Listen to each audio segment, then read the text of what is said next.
My mom inspires me. I'm the woman that I am today because of how she raised me and how she pushed me to be independent. My childhood was great.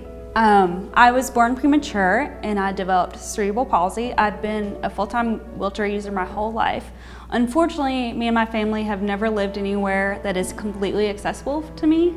But now, growing up and older, I'm looking back on things and I'm like, man, that must have been tough for like my mom or my family to have to like lift me in my wheelchair into the home every day. So I've never had that experience. So I'm looking forward to, when I move into this home, experiencing an accessible home that I'm comfortable in and I don't have to make do with. I'm majoring in mass communications at Chattanooga State with plans to transfer over to UTC when I finish. So once I get moved into the house and I have like kind of my own little space and I'll have an extra bedroom, I'm excited to be able to use that as an at-home office. When I was accepted in the program, I was super excited. I cried. Like every milestone I have with Habitat, like I have to get off the phone and like go sob. It's just an opportunity that I never thought I would have. Homeownership is important to me because I will probably have this home paid off by the time I'm ready to retire. So having that and knowing that just gives me a lot of comfort that I know that I'll always have a roof over my head.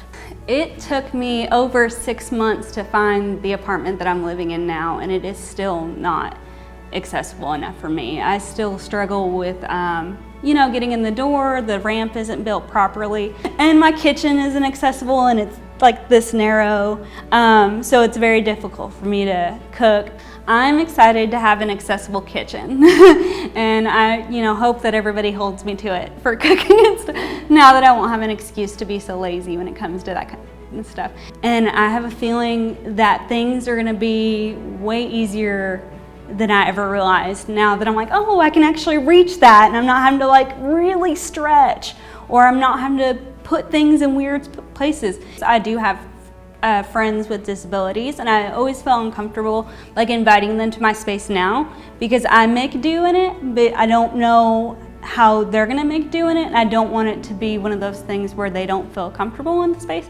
So now I'll be able to invite those friends over and know that they'll be able to use the bathroom, they'll be able to get in the door, they'll be, and I won't feel like it's such an inconvenience for them to come and visit.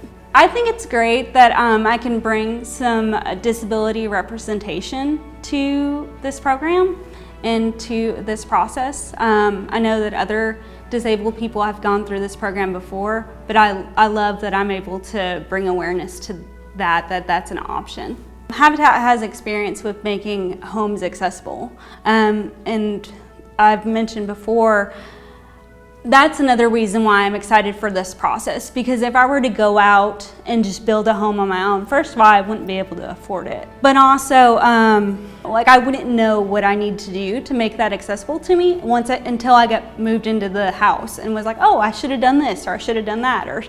But Habitat, since they're used to building those types of homes for people, they're gonna show me things or think of things that I wouldn't have even thought of.